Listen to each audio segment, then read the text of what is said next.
Assalamualaikum warahmatullahi wabarakatuh. Selamat sore semuanya. Salam sejahtera untuk kita semua.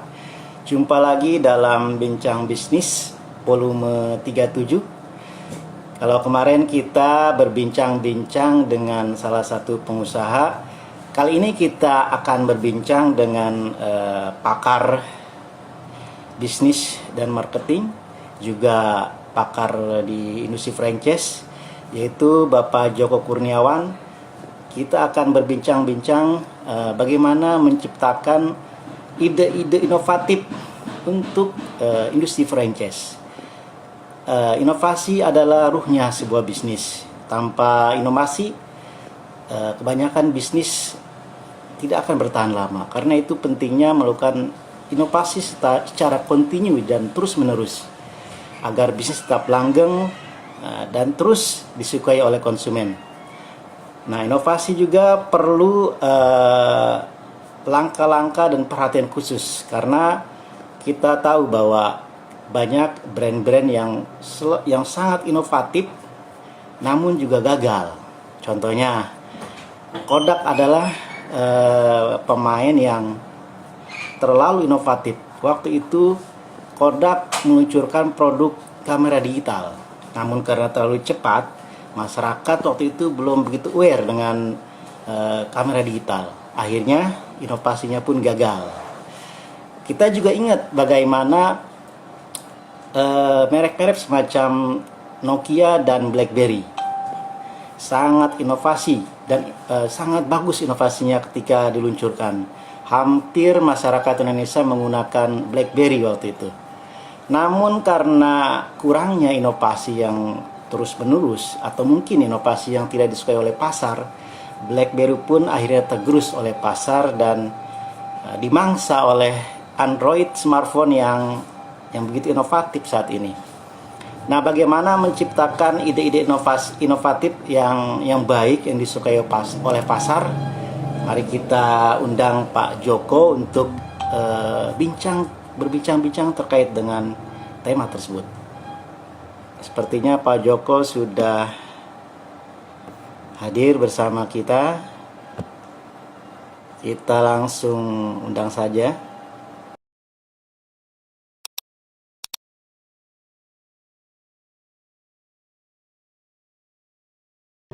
Ya, selamat sore Pak Joko. Selamat sore, Mas Aziri. Apa kabar? Sehat nih Pak? Sehat, selalu sehat. Alhamdulillah. Ya Pak Joko, sore ini kita minta waktunya sebentar untuk berbincang-bincang terkait dengan tema kita sore ini, yaitu menciptakan ide-ide yang inovatif untuk industri franchise atau bisnis franchise. Oke. Nah, mungkin sebelum ke situ kita ingin Pak Joko bercerita juga bagaimana menciptakan inovasi dan apa sih pentingnya inovasi dalam sebuah bisnis. Ya. Oke, terima kasih Mas Aziri. Terima kasih majalah Franchise dalam rangkaian talk show-nya ya. Oke. Jadi hari ini saya mau katakan begini. Tentunya saya ucapkan selamat datang untuk teman-teman ini ya, teman-teman netizen yang bergabung di Instagram majalah Franchise dan Joko Kurniawan. Jadi kalau kita bicara tentang inovasi, kenapa sih hari ini kita perlu inovasi? Karena persaingan sudah sangat ketat, begitu. Sesimpel itu. Karena persaingan sudah ketat, maka kita butuh inovasi. Ketika kita tidak ada persaingan, maka kita tidak butuh inovasi.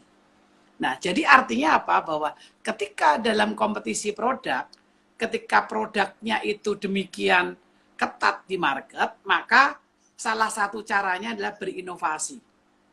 Inovasinya apa? Inovasi bisa macam-macam, bisa jadi inovasi produk, bisa juga inovasi dalam arti pelayanan, bisa jadi inovasi dalam manajemen, dan inovasi-inovasi yang lain.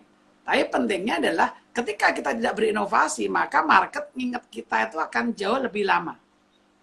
Kenapa? Ya sama kok gitu. Misalkan gini lah, kita menciptakan produk tahu gitu ya. Tahu kan banyak banget. Lalu kita menciptakan produk yang sama juga, ya market nggak akan ingat sama kita. Kenapa? Karena tahu-tahu sebelumnya pastinya lebih diingat oleh mereka pastinya. Maka kalau kita ingin tahu kita diingat, maka tahu kita mesti dibikin inovatif. Maka jangan heran ketika ada produk yang sekedar produk murah harga 500, tapi dia inovatif loh. Betul ya? Ada produk namanya tahu. Tahu yang 500 tuh tahu apa Mas Tasiri? Yang sering muter-muter itu? Tahu goreng 500 perak ya. Itu bentuknya bulat, satunya 500 perak. Dan itu ternyata laku juga. Karena apa? Belum pernah ada tahu dinaikkan dalam mobil, digoreng, panas-panas harganya 500 begitu. Ya, betul. Ya, Oke, Pak. begitu. Ini Itu bicara sudah bicara inovasi gitu, Pak. siap. Nah, di industri franchise ini apakah Pak Joko melihat apakah perlu juga melakukan inovasi baik di sektor bisnis yang skalanya besar maupun kecil? Ya, jadi gini, inovasi itu bukan miliknya perusahaan besar. Inovasi itu miliknya semua orang. Artinya, inovasi itu perusahaan kecil pun bisa melakukan, tetapi bukan inovasi yang benar-benar produk yang benar-benar blue ocean. Kalau kita bicara blue ocean, itu pasti banyak dilakukan oleh perusahaan-perusahaan skala besar. Kenapa? Bagaimanapun juga perlu biaya. Ya kan? Artinya gini, contoh. Hari ini belum ada misalnya, let's say kita sebut apa ya, ada satu tanaman baru lah gitu. Tanaman baru, ini daunnya belum pernah ada orang yang memakannya, tiba-tiba ada satu perusahaan yang mengatakan, daun ini bisa menyembuhkan sakit ini. Misalnya begitu. Itu kan sering terjadi di Indonesia. Nah, maka kan dalam mengedukasi pasar, kita butuh tenaga, butuh energi, butuh waktu. Karena apa? Belum pernah terjadi. Tapi seandainya ada sayur bayam yang fungsinya bisa menyembuhkan sakit kepala, seandainya begitu, maka lebih cepat. Nggak perlu edukasi. Karena apa? Oh, itu sayurnya rasanya enak, warnanya hijau. Oh, itu rasanya agak gurih-gurih juga. Nah, orang paham. Tapi kalau saya sebut daun X, ini orang nggak paham, maka butuh edukasi. Karena orang butuh percaya dulu nih. Bener nggak saya minum jamu dari atau makan daun X ini, badan saya makin sehat atau makin sakit, begitu. Jadi sekali lagi inovasi itu bukan hanya perusahaan besar, tapi semua perusahaan besar kecil bahkan termasuk dalam industri franchise harus melakukan inovasi. Dan kita catat hari ini, siapa yang melakukan inovasi pasti akan lebih hidup hari ini. Itu nyata banget gitu ya dalam industri franchise. Jadi inovasi ini ruhnya sebuah bisnis, Pak ya. Tanpa inovasi bisnis seperti tidak bernyawa, Pak ya. Yes, betul. Jadi kalau kita lihatlah, kalau kita bicara tentang tadi Mas Hasiri katakan di awal beberapa produk, saya katakan Apple. Kenapa Apple itu bisa hidup sampai hari ini? Ya Apple karena ada inovasi pasti. Nah, dalam dunia franchise, teman-teman netizen yang mau berbisnis franchise atau peluang usaha atau yang lain, ingat bahwa harus melakukan inovasi. Nggak perlu mikir inovasi yang wow, inovasi yang sangat dahsyat, nggak usah. Inovasi hal-hal kecil. Yang penting pokoknya ada inovasinya. Jadi inovasi itu nggak mesti mahal. Gitu. Ya, nggak mesti mahal. Nah, inovasi yang mahal ada nggak? Ada. Contohnya, kalau kita lihat semangka. Semangka itu ada di Taiwan, ada semangka bentuknya kotak. Jadi kalau Mas Desiri mau ngasih orang semangka bentuk kotak itu bisa dibentuk. Kalau di Indonesia kan bulat, bawahnya susah, ini kotak, jadi kayak parcel. Nah, tapi kan butuh biaya riset yang mendalam gitu. Kita nggak perlu. Contoh, ketika kita jualan tahu, pada umumnya kalau kita bicara tahu nih, nah ini kan kita topiknya inovasi nih ya, inovatif produk untuk bisnis franchise. Saya mau katakan gini, seandainya Anda hari ini mau bisnis tahu apa yang belum pernah ada di market? Kalau Anda katakan tahu petis, pasti udah ada. Kalau Anda katakan tahu isi, pasti sudah ada.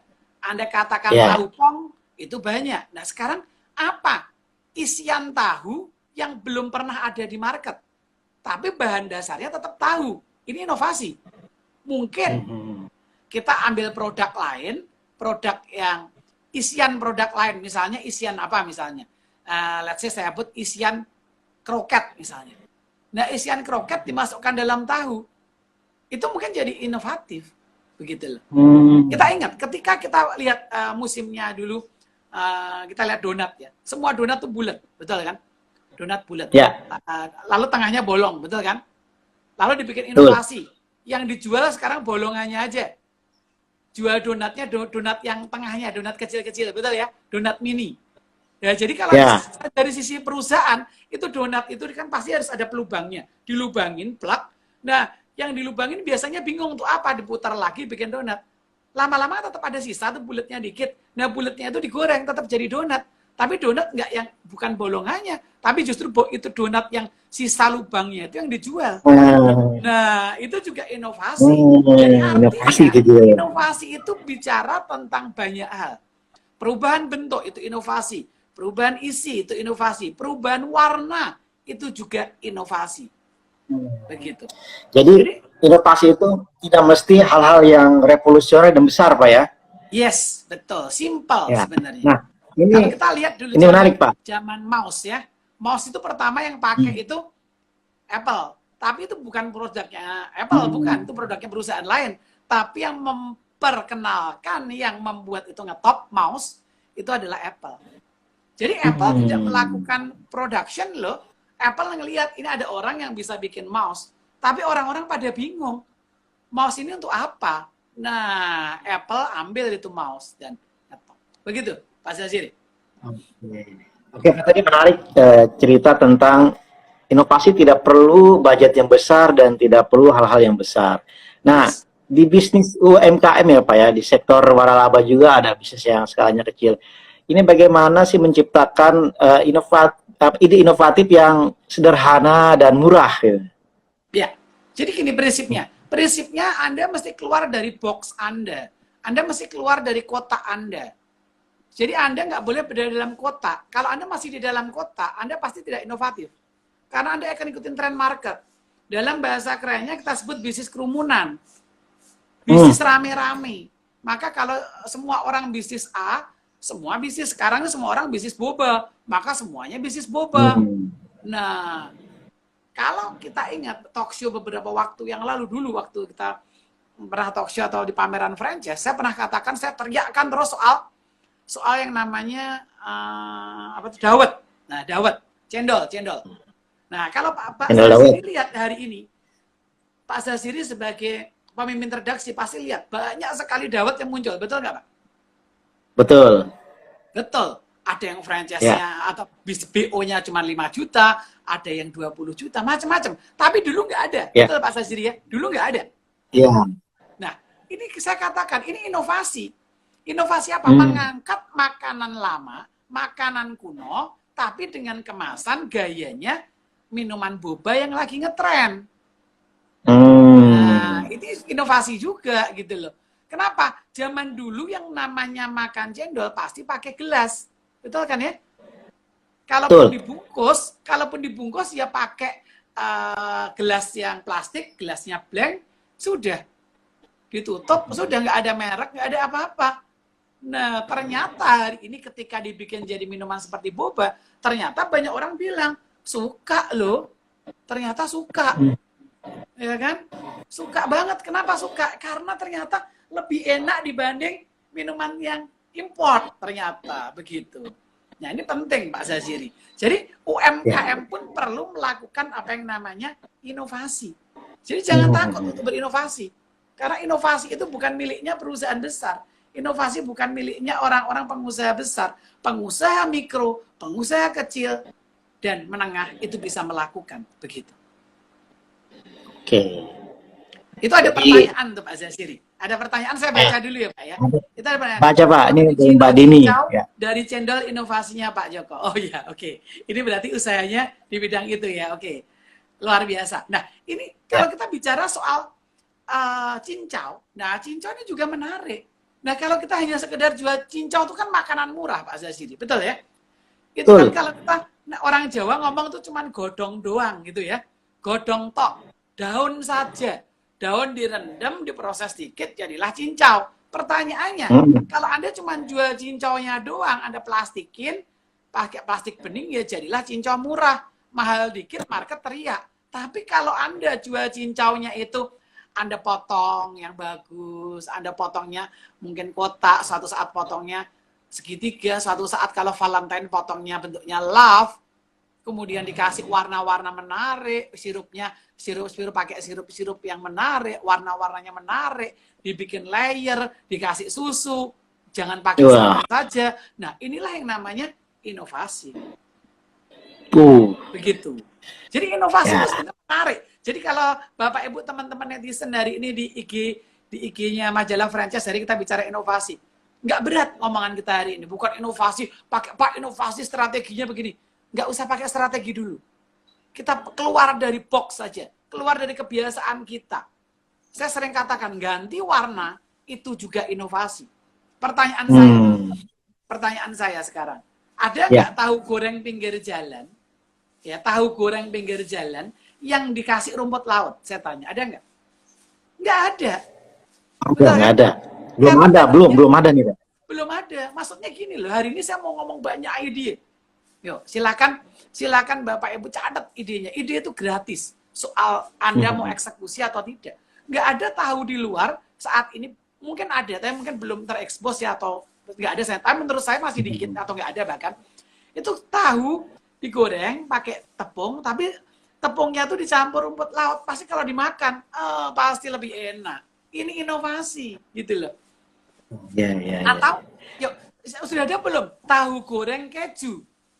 Tahu goreng tapi rasanya keju. Kejunya pakai keju Kraft itu dipotong-potong kecil-kecil, dicampur sama tepungnya, kemudian digoreng. Jadi kalau makan kena potongan keju dikit.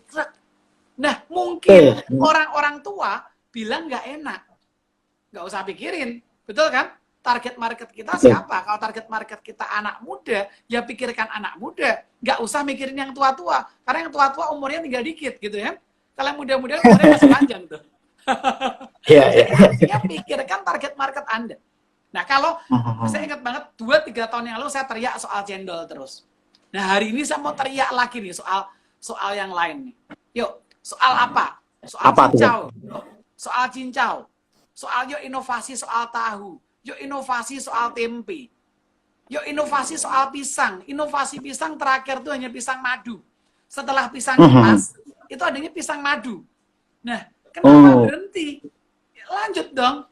Jangan hanya kipas, jangan madu. Apa dong? Yuk, enggak tahu pisang apa. Silakan aja. Ya, misalnya gitu. Nah, ini namanya inovasi. Inovasi. Nah, kadang-kadang kalau pengusaha itu untuk merangsang ide-ide yang inovatif perlu melakukan apa nih seorang pengusaha, misalkan udah melakukan inovasi, nah ingin melakukan inovasi berikutnya, kira-kira dia harus melakukan apa supaya terus dirangsang ide-idenya? Iya, inovasi lahir ketika Anda jalan-jalan, ketika Anda tenang. Nah, ini simple. Jadi harus jalan-jalan ya Pak ya? Jadi saya selalu katakan, saya nggak harus piknik Pak ya? Betul, saya nggak mau talkshow yang berat-berat. Kalau sama saya bilang, talkshow sama saya ringan-ringan aja lah ya. Tapi Anda dapat sesuatu gitu. Jadi maksudnya Anda nggak usah yang berat-berat, jalan-jalan. Ya. Nah, pertanyaan saya, Anda ini kan di sini para netizen ini pasti pernah jalan-jalan, pasti pernah. Tapi kadang-kadang Anda jalan-jalan fokus pada pemandangan alam. Nah, sesekali jalan-jalan fokus pada makanan. Ketika Anda jalan-jalan ke China, lihat itu ada apa. Jalan-jalan ke Thailand, ada apa. Oh, di Thailand banyak itu kelapa. Nah, di Indonesia belum ada nih bisnis yang kelapa yang inovatif. Kenapa Anda nggak contoh? Anda jalan-jalan lagi. Kemana? Anda lihat tuh, ada apa di sana. Begitu. Itu yang menarik, Pak. Jadi harus banyak jalan-jalan ya untuk mencari ide inovatif tuh harus jalan-jalan ya Pak ya? Betul, Anda mesti jalan-jalan ya. Maka kalau Anda punya tim yang Anda kasih judul research and development atau Anda kasih di business development, tapi kerjaannya cuma Anda suruh dalam ruangan, ya pasti nggak kreatif. Udah pasti. Ya. Maka kenapa perusahaan-perusahaan besar itu kreatif? Karena kantornya dibikin kreatif juga. Betul kan? Kalau kita lihat kantornya Google, itu kreatif. Kantor Google ya? Betul. Nah sekarang nggak cuma Google, banyak perusahaan-perusahaan Indonesia, bahkan salah satu teman saya di Solo kantornya dibikin menarik gitu. Jadi dia bebas nggak berekspresi. Dia kalau meeting itu nggak di ruangan meeting yang kotak, dia meeting kayak ada amphitheater kecilnya, ditata-tata, bisa nonton sambil nonton film. Nah gitu. Ini beda gitu. Oke, ini ada pertanyaan Mas Yaziri ya. Oke, ini pertanyaan nih Pak nih. Ya. Kalau yang tadi Bu Dini ya, Bu Dini tadi Bu Dini. cincau, Anda sedang belajar untuk sedang belajar memahami bisnis. Tapi hati-hati ketika Anda ingin belajar sesungguhnya hanya dengan ngambil franchise biasanya nggak cukup. Karena tidak semua bisnis franchise di Indonesia ternyata bisa Anda jadikan tempat belajar, itu pastinya. Nah sekarang Anda bertanya, menurut Bapak apakah kira-kira dengan inovasi yang saya lakukan dengan ketan, yang bisa laku. Ketannya ketan apa ya? Mbak Dini, bisa jelas nggak Pak? Ketannya ketan apa nih Mbak? Ketan Mbak Dini, berbagai ketan apa rasa. nih? Oke, saya mau tanya, ketannya basah atau ketan kering? Nah, kalau di Jawa itu ada ketan kering. Ya ketan serundeng namanya ya. Ketan dikasih serundeng. Selamat sore Pak Rofian, Anda Pak Rofian ya. Ketan serundeng ya. Ada ketan serundeng. Ya. Nah, apakah mesti serundeng? Ya enggak dong. Kenapa Anda nggak bikin ketan kremes? Betul? Kenapa Anda nggak bikin ketan misalnya ketan keju atau ketan mozzarella? Nah, gitu Mbak Dini. Jadi Anda harus keluar kembali. Saya katakan bahwa Anda mesti keluar dari box Anda. Ya, keluar dari box Anda. Jangan Anda di dalam box. Karena ketika di dalam box Anda pasti merasa produk Anda itu paling bagus. Produk Anda itu pasti paling inovatif. Produk Anda pasti paling dahsyat. Pasti. Nggak mungkin nggak. Karena apa? Ya karena Anda selalu merasa ini nggak ada yang punya kayak gini. Anda pasti akan bilang gitu. Padahal yang punya banyak. Betul nggak? Jadi kita kadang-kadang terjebak sama itu. Kita terjebak sama pemikiran. Itu sejak zaman kakek saya memang begitu loh. Sejak zaman nenek saya memang begitu. Masa saya mau ngubah? Kualat nanti Pak. Nah, ini.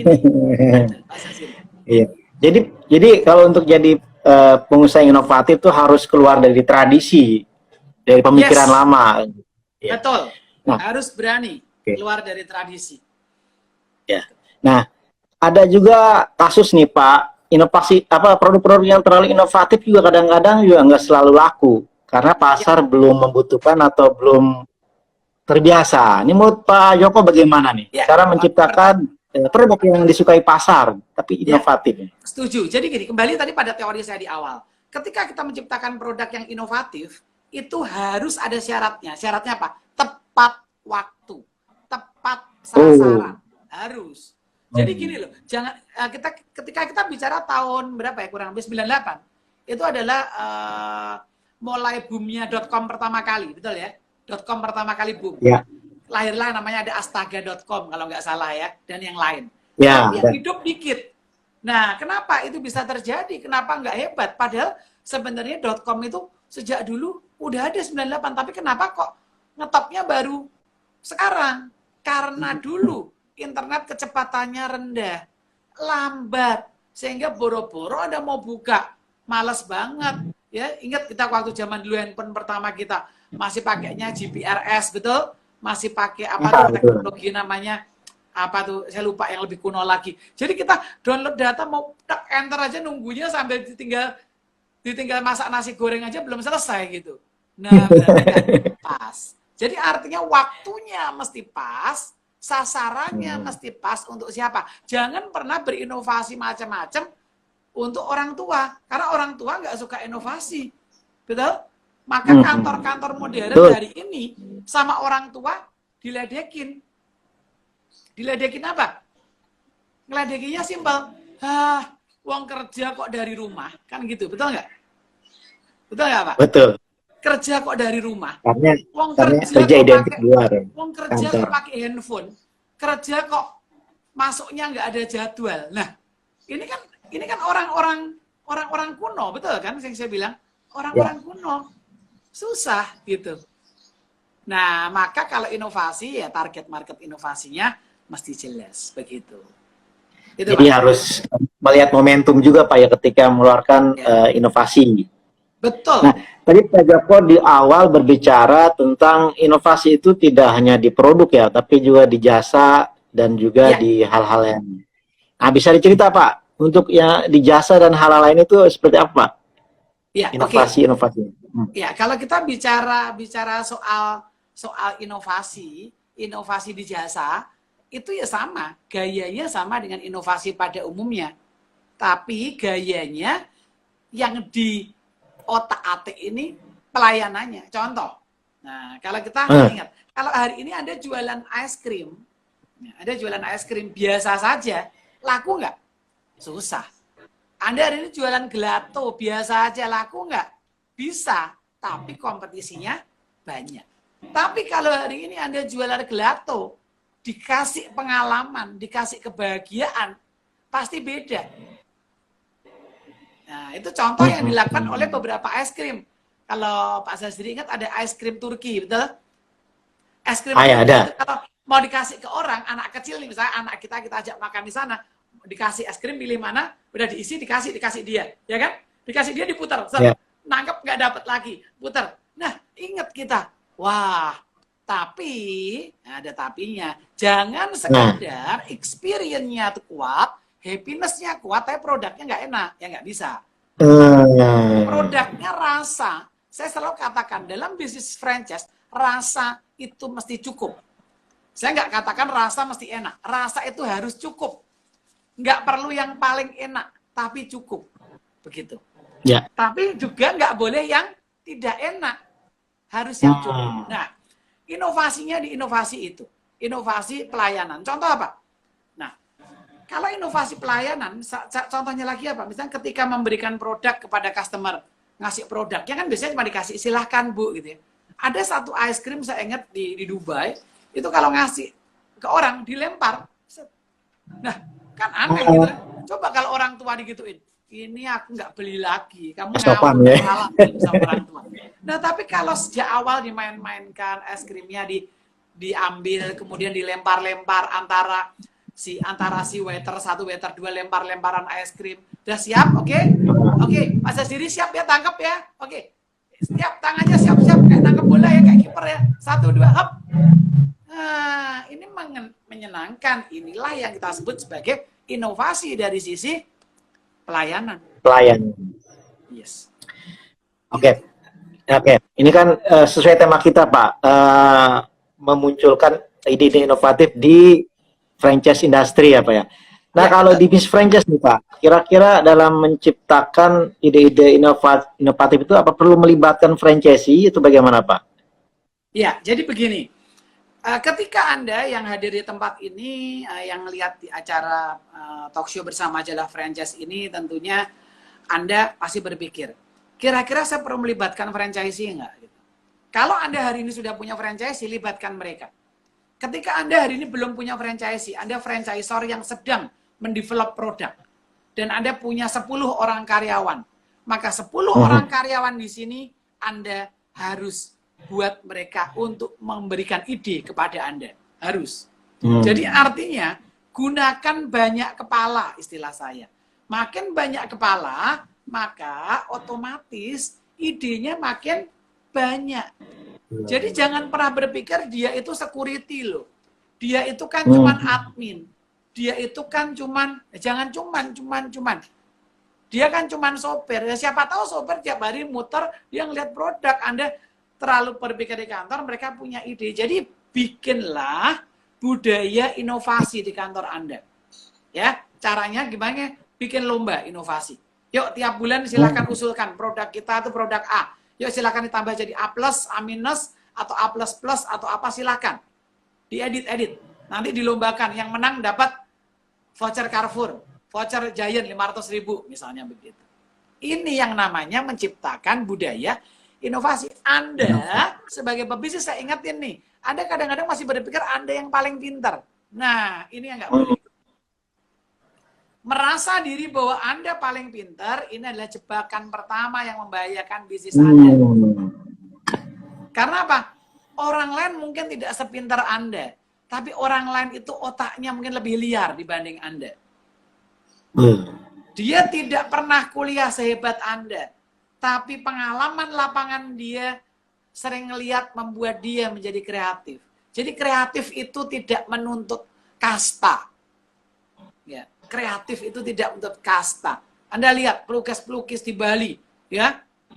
Oh, yang luar biasa lukisannya, tapi hidupnya sederhana biasa. Tapi idenya, wow, luar biasa. Oke, Pak. Kalau orang yang inovatif kan biasanya kreatif, Pak ya? Iya, betul. Apa mesti, kalau tipe pengusaha yang pendiam itu berarti nggak bisa menciptakan ide yang inovatif dong, Pak? Nah, Misalkan makanya ya, sebenarnya gini, kita akan bicara soal apakah pengusaha tersebut atau pebisnis tersebut punya struktur manajemen nggak? Punya struktur organisasi nggak? Kalau dirinya tidak kreatif, ya pasti nggak akan menciptakan produk inovatif, betul kan? Tapi kan seperti seorang presiden, ya, baik itu presiden di sebuah negara atau itu presiden di sebuah perusahaan, kan sebutannya juga sama-sama presiden. Presiden itu kan tidak harus tahu segalanya, Pak. Betul? Tapi presiden itu punya yang namanya staf ahli. Nah, kalau Anda orangnya sangat teliti, sangat detail, laporannya komplit, Anda detail, salah dikit hanya nulis aja Anda ngerti. Ini Anda tipe orang yang sangat cermat begitu. Biasanya orang-orang cermat idenya nggak banyak, kan gitu. Dia cari orang yang ngomongnya banyak, yang idenya banyak untuk melengkapi tim Anda, kan begitu. Itu poinnya. Jadi artinya carilah orang di samping Anda yang punya kapasitas, yang punya kemampuan yang Anda tidak punya. Jadi duet itu harus yang beda. Ya, kalau penyanyi suaranya sama persis duet pasti nggak enak. Betul kan? Tapi kalau suaranya beda, disatukan yang satu agak ngerok, serak-serak, yang satu ngepop, apa sih enak? Atau yang satu dangdut, satu dikasih jazz. Nah, mungkin enak juga gitu. Tapi kalau suaranya sama-sama suaranya alto, sama-sama suaranya flat, duet, ya nggak ada sesuatu yang wow, begitu maksud saya.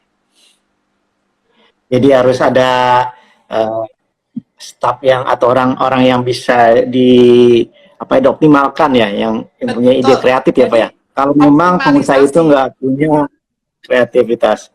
Betul, optimalisasi itu bisa internal, bisa eksternal. Nah, kembali. Jadi kalau Anda ternyata tim Anda, internal Anda merasa, aduh Pak, untuk cari orang yang inovatif itu susah. Cari orang yang bisa bikin produk kreatif itu susah, Pak. Oh ya udah, lempar aja ke pihak ketiga. Lempar aja ke pihak ketiga. Lempar aja ke pihak ketiga, Pak. Cari konsultan atau cari orang kreatif yang bantu mikir. Gitu. Kita lihat, ketika ini menarik Pak terkait. Ya, silakan Pak. Silakan. Ya, ketika ada nasi goreng. Zaman dulu nasi goreng pasti cuma nasi goreng daging, nasi goreng udang, kalau Semarang nasi goreng babat. Tapi tiba-tiba ada nasi goreng rasa-rasa rempah tradisional, ya kan? Nah, itu kan menarik kan. Nah, itu namanya inovatif. Tapi, ya ada tapinya. Orang untuk mau makan harus dieduket. Harus dikasih edukasi. Kalau nggak diedukasi, dia biasanya, alah gitu doang. Enggak. Masa nasi goreng dikasih jahe sih? Kan begitu. Ya kan? Maka ketika saya bilang hari ini kan trennya era jamu-jamuan kan, betul ya?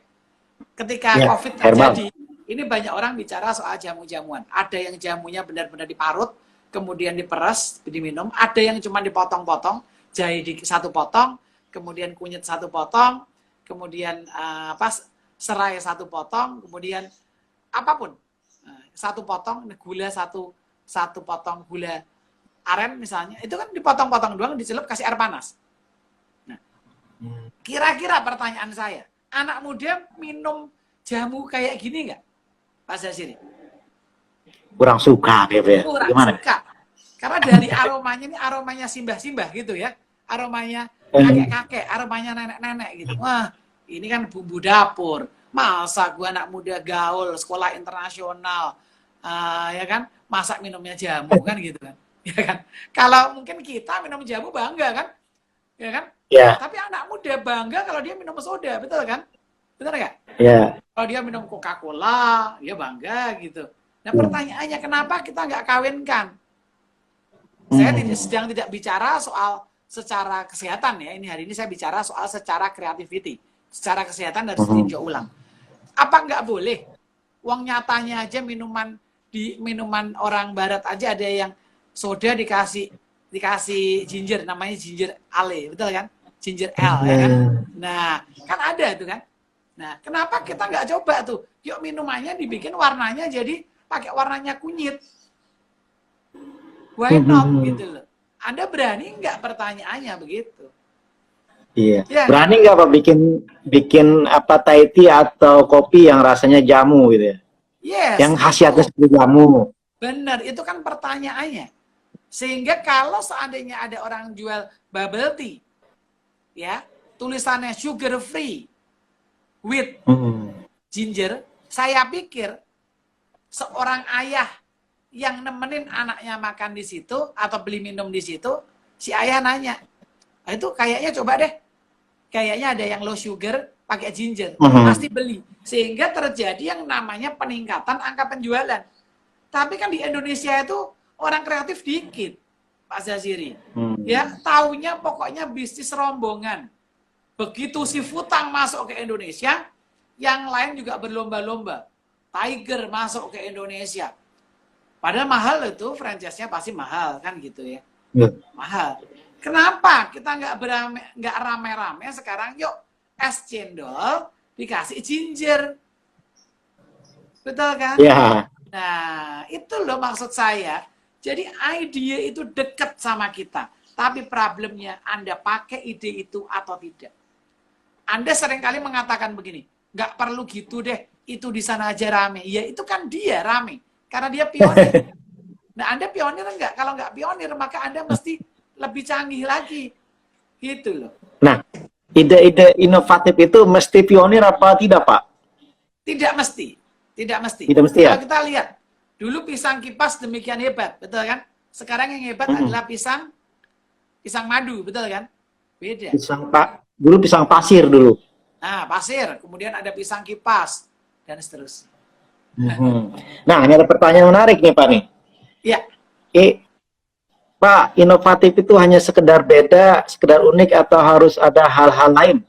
Yes. Nah, ini dahsyat banget Pak Rofian. Selamat sore. Thank you pertanyaannya. Jadi begini, kalau kita bicara sekarang saya punya garpu. Ya, saya punya garpu. Bayangkan garpu, semua tahu ya. Garpu itu saya bentuk hurufnya jadi huruf S. Garpunya, bayangkan ya.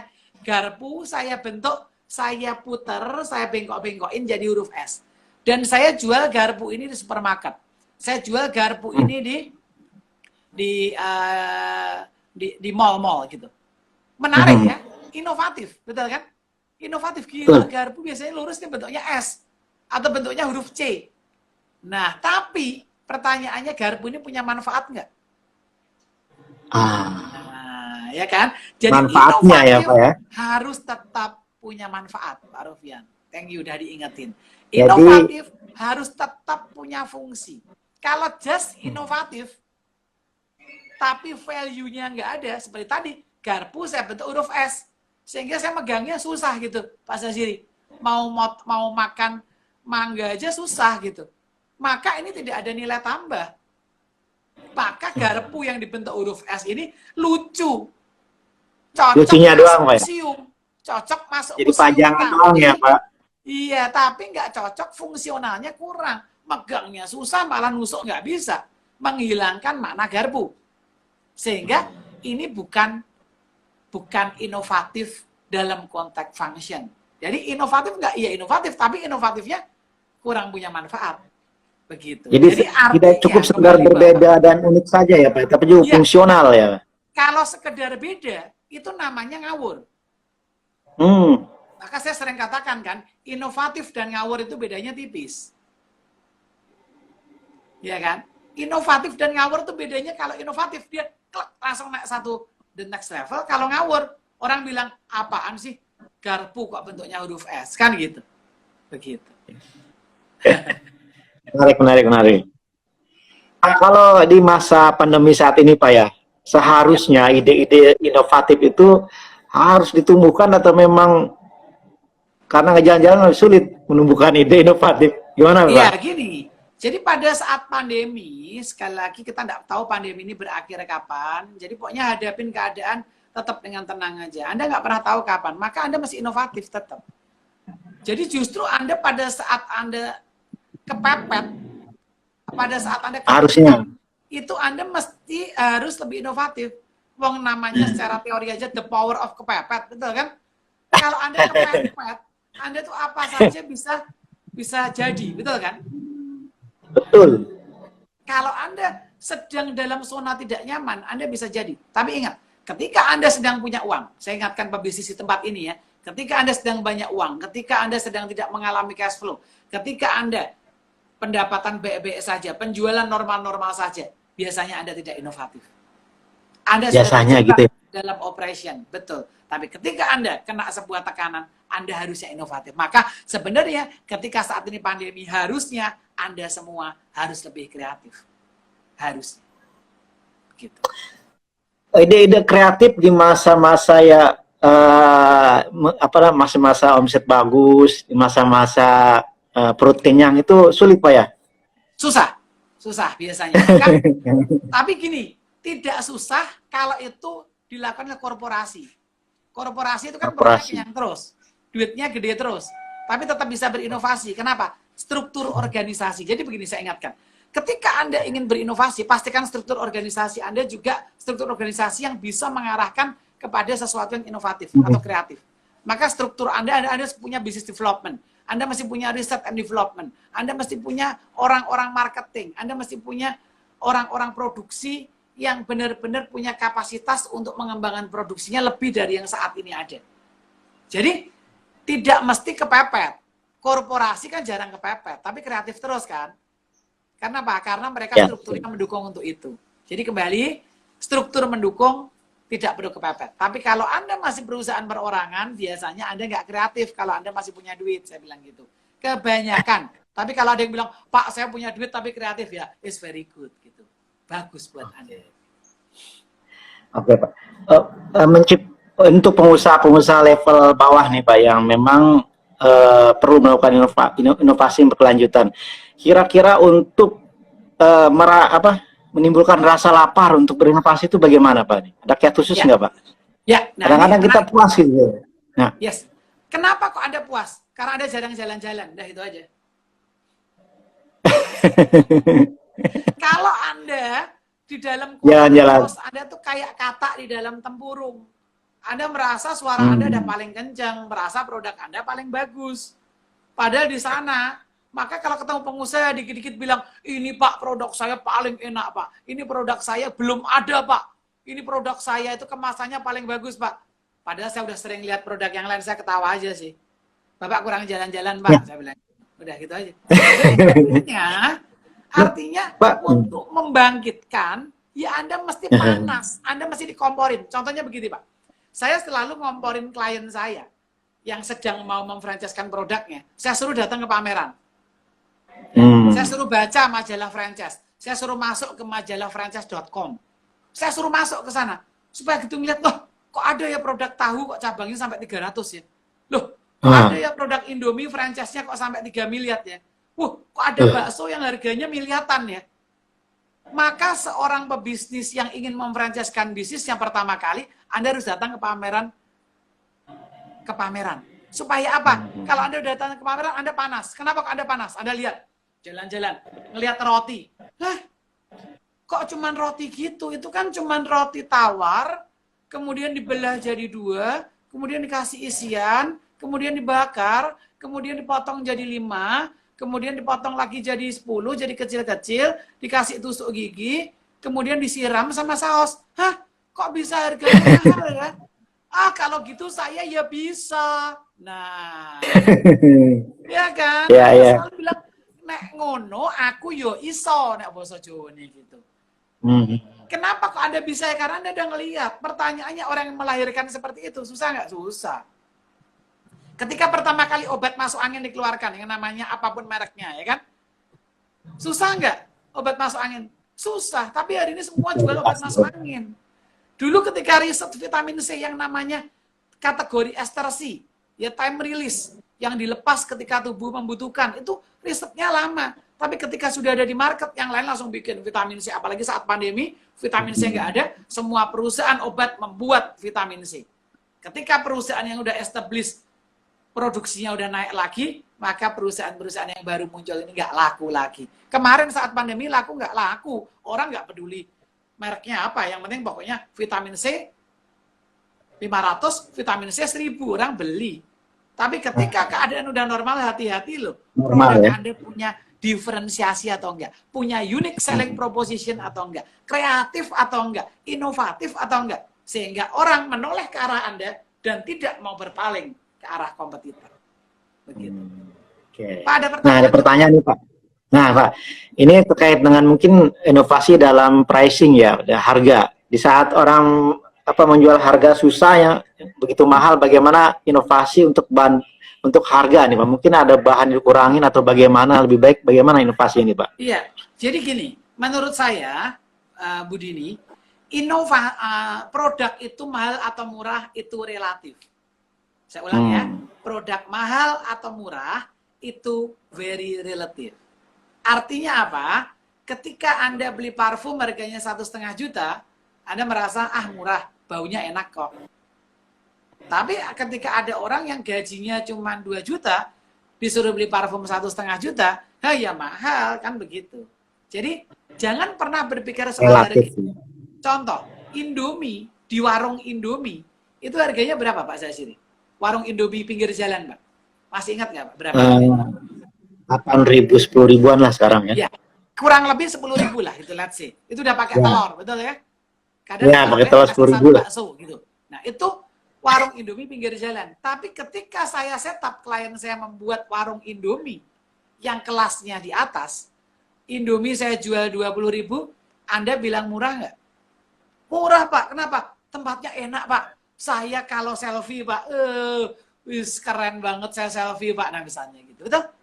Jadi murah atau mahal itu relatif, maka jangan pernah berpikir soal itu. Tapi kalau Anda tanya hari ini, apakah inovasi itu mesti produknya diganti? Kalau Anda bisa mengganti tapi rasanya tetap mirip, yes, itu bagus. Tapi kalau Anda mengganti, lalu Anda segmennya tetap, harus berhati-hati. Gitu. Ini saya kasih contoh lagi. Ya. Kalau bicara inovasi, inovasi itu tidak hanya produknya, tidak hanya pelayanannya, tapi mainannya itu juga inovasi. Contoh, zaman dulu mie itu bikinnya di belakang, betul ya? Sekarang tuh kalau kita lihat mie yang dari China, dari Taiwan, lamian tuh di depan, ditarik-tarik gitu, dari tepung jadi mie. Itu kan inovasi kan? Tapi Anda jarang merasa bahwa itu inovasi loh. Betul? Nah, itu yang penting. Jadi inovasi itu nggak jauh dari Anda.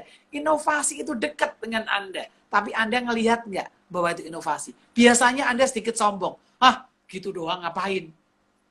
Anda tahu ketika keripik Maici itu dibikin dengan grading kepedasan.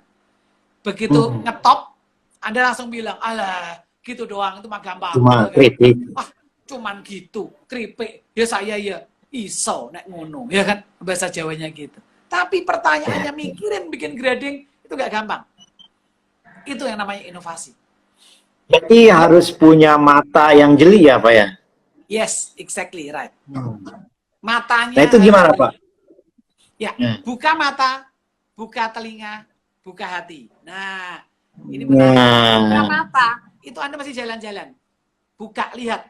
Jangan merasa bahwa produk Anda, makanya kalau Anda biasanya pebisnis kuliner yang masih punya koki itu terjebak sama kokinya. Saya nggak bilang koki nggak baik, tapi koki Anda letakkan aja di Central Kitchen. Outlet Anda jangan dikasih koki, kasih aja cook. Kalau dikasih koki terus, itu kayaknya inovasi terus, tapi inovasi tidak ada henti. Sehingga produknya nggak jadi-jadi gitu. Karena koki itu orangnya sebenarnya bisa terus, ya kan? Padahal kita butuh saatnya titik. Nah, maka maksud saya adalah ketika Anda sudah buka mata tadi, lihat yang lain. Oh, yang lain bisa ya? Yang lain laku ya? Oh, kok bisa ya gitu ya? Wow, wow, wow. Buka mata. Lalu buka telinga Anda. Dengarkan keluhan pelanggan. Kenapa pelanggan Anda nggak beli lagi produk sama Anda? Apa pelanggan itu tidak join lagi sama Anda? Iya kan? Itu Pak, harus sekarang kan, ya. Ya, silakan Pak. Nah, sekarang kan zamannya serba cepat ya. Kompetisi juga semakin ketat nih Pak. Jadi diperlukan inovasi yang cepat juga nih Pak. Ini harusnya berapa kali dalam melakukan inovasi nih? Apakah dulu kan mungkin setahun bisa cukup, sekarang mungkin harus 3 bulan atau berapa bulan gitu? Iya, jadi bisa gini. cerita Pak? Tadi lanjut, buka mata, buka telinga. Anda dengerin. Ya. Kenapa sih mereka nggak lagi beli produk Anda? Anda artinya mendengarkan mereka nggak? Kalau Anda tidak pernah mendengarkan mereka, Anda bilang, misalkan ada orang komplain, ini produknya terlalu manis. Terus Anda bilang enggak lah, mau ya gitu, enggak mau ya enggak usah beli. Wong produk saya udah pas, ini udah paling enak. Nah, ini Anda namanya tidak sedang buka telinga. Yang terakhir, buka hati. Punya enggak Anda tuh humble, kerendahan hati, untuk bisa menerima apa yang Anda lihat dan apa yang Anda dengar. Anda cukup punya kerendahan hati enggak? Kalau Anda enggak punya kerendahan hati, maka Anda bilang, enggak kok, saya udah hebat. Saya ini yang pertama. Saya ini yang utama. Saya nggak ada yang bisa nyaingin saya. Ingat loh, apapun produk Anda hari ini, kuliner, Anda bilang sama saya, kasih waktu saya 3 bulan maksimum. Saya akan bisa mencontoh produk Anda. 95% saya bisa contoh. Masa Pak? Iya, saya tinggal cari. Kalau Anda punya makanan Indonesia, saya tinggal cari chef yang jago makanan Indonesia. Tapi setelah itu saya standarisasi, saya nggak pakai chef itu terus. Kalau Anda makanannya western, gaya pasta, saya tinggal cari. Orang dari Italia, dari Spanyol, dari mana. Pasti jadi. Jadi jangan pernah sombong dengan produk Anda. Ingat ya, kesombongan menyebabkan usaha Anda itu turun. Anda lihat supermarket di daerah yang hari ini udah hilang. Kenapa? Karena mereka sombong. Mereka tidak pernah mau inovasi, bilangnya, saya ini supermarket paling lama, saya ini mall paling lama, saya ini tertua. Nah, ingat bahwa tertua itu terapuh loh, hati-hati. Betul kan? Tapi tertua itu bisa jadi legend kalau Anda bisa mainkan.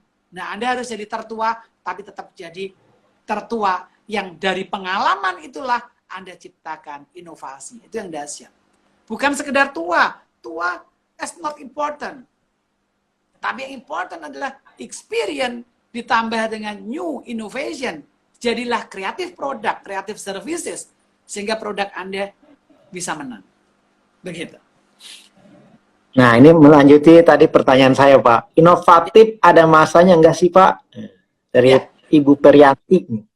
Oke, Bu Feriantin, thank you sudah gabung ya. Jadi jangan selalu gabung di channel ini ya, supaya dapat ide-ide baru. Inovatif ada masanya enggak?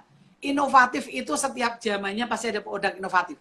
Jadi inovatif saya katakan inovasi tidak boleh pernah berhenti. Judul saya adalah inovasi tiada henti gitu. Inovasi nggak boleh berhenti.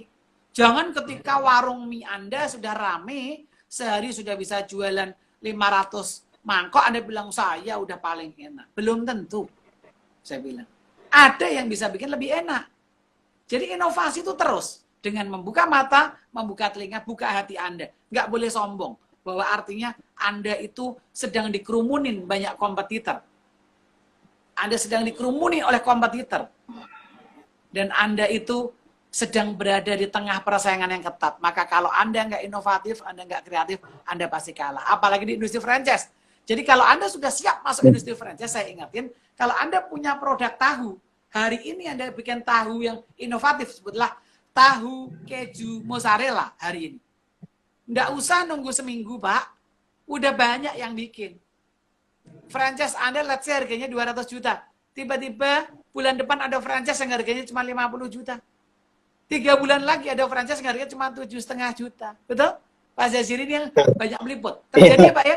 Itu terjadi di industri boba. Betul ya, Pak ya?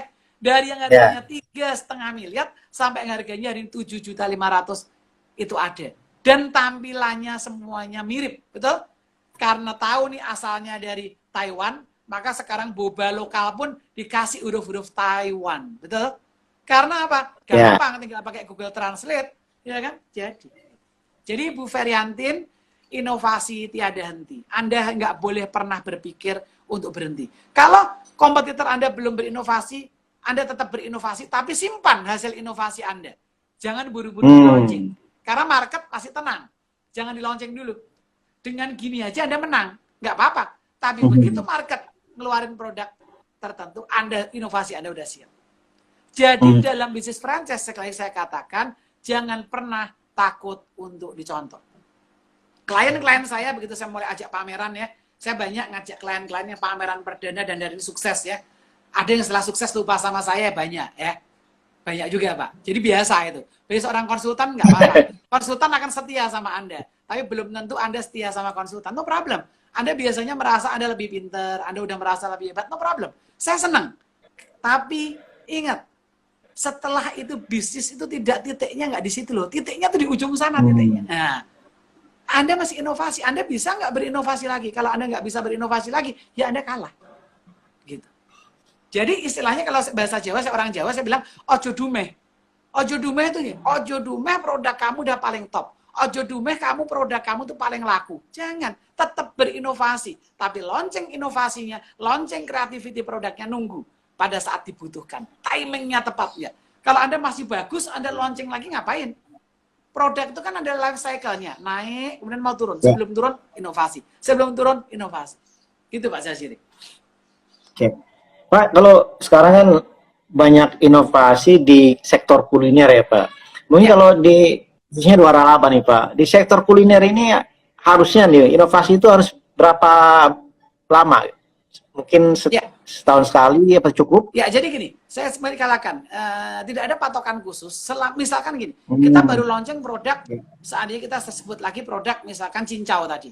Produk cincau, baru di launching sebulan, laku banget, tiba-tiba tetangga sebelah nge-launching cincau rasa yang unik banget, yang belum pernah ada. Ya, misalnya begitu. Ya kita harus cepat nih. Inovasi cepat launching lagi. Gitu. Kalau kita lupa berinovasi, kita nunggu terus, kita kalah pasti. Walaupun ujungnya bisa jadi yang produk-produk kreatif tadi bisa jadi tidak selalu menjadi nomor satu, tidak selalu menjadi best seller. Tapi setidaknya ketika Anda punya produk yang kreatif, market mencatat bahwa brand ini itu pernah punya produk inovatif. Sehingga produk Anda yang tidak inovatif pun, yang justru itu adalah jagoan Anda zaman dulu, yang originalnya, nah, itu tetap laku. Tapi kalau Anda tidak melakukan inovasi, jangan-jangan produk tradisional Anda itu jadi nggak laku loh. Karena Anda dianggap jadul, dianggap kuno. Gitu. Gitu Pak. Ya, oke Pak, ini udah hampir 1 jam, mungkin pertanyaan terakhir Pak ya. Yes. Pertanyaan terakhir nih. Ini untuk para pengusaha muda nih, kira-kira apa sih tips untuk merangsang dan menyerap ide-ide yang inovatif dari luar maupun dari pesaing? Ya, oke. Anda, anak-anak muda yang ada di channel ini, Anda energinya besar. Anda mesti lebih kreatif dari orang yang tua-tua gitu. Karena Anda lah yang akan memimpin industri kuliner suatu saat. Anda yang akan punya industri franchise. Anda yang akan jadi juaranya. Sehingga mulai dari sekarang, tadi saya katakan, saya ulang lagi, buka mata, buka telinga, buka hati. Kemudian kalau secara metodenya pakai metode yang namanya ATM, amati tiru modifikasi.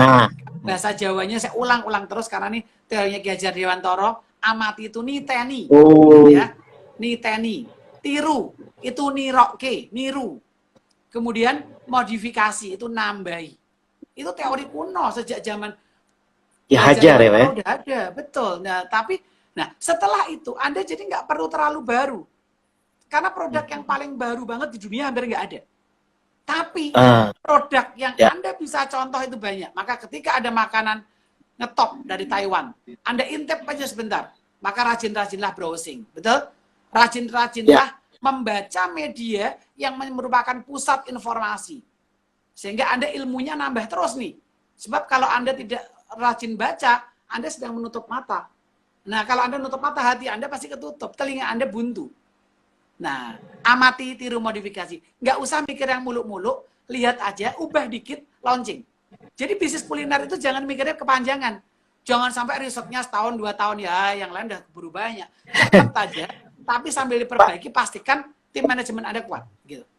Pertanyaan terakhir Pak, pertanyaan terakhir nih. Ya. Apakah brand lokal Indonesia ini dari segi inovasi tidak kalah dengan merek-merek luar? Pengamatan Pak Joko. Saat ini kalau harus diakui, produk-produk kita kalau dalam bisnis franchise, ya masih biasa gitu ya. Saya anggap masih biasa. Kalau kita belajar dari industri UMKM Indonesia, dari industri tas, industri fashion, industri aksesoris, itu hebat. Bisa sampai ke mancanegara. Nah, ini kuliner agak ketinggalan nih. Padahal Indonesia itu belum mengeksplor kuliner Indonesia Timur. Belum ada franchise kuliner Indonesia Timur, belum banyak. Benar, Pak. Benar, tapi yang diekspos selalu kuliner Indonesia Barat. Kopi tiam, kuliner Indonesia Barat. Kopi-kopian, mimian, itu kan Barat. Timur belum ada. Jadi artinya terbuka peluang untuk bisa mengeksplor makanan Indonesia Timur. Yuk sama-sama. Indonesia Timur tuh kaya banget. Yuk kita eksplor, lalu kita bawa produk Indonesia ke mancanegara, ke Vietnam, kita bawa ke Malaysia, supaya kita jadi penyerang juga. Jangan cuma bertahan. Begitu. Oke, terima kasih Pak Joko. Sudah mau habis. Sebelum ditutup sama Instagram, saya terima kasih Pak Joko nih atas waktunya. Dengan senang hati, Pak. Sampai jumpa lagi di bincang. Sorry. Kita perlu catat tadi. Saya bilang harus baca, bacaan yang bermutu. Jangan lupa kalau Anda mau terjun di industri franchise, Anda harus buka www.majalahfranchise.com. Harus. Oke, Jos. Yes. Betul nih Pak. Oke, terima kasih Pak Joko. Sampai jumpa di Bincang Bisnis kesempatan lain. Selamat sore Pak. Selamat Sehat sore. selalu. Bye.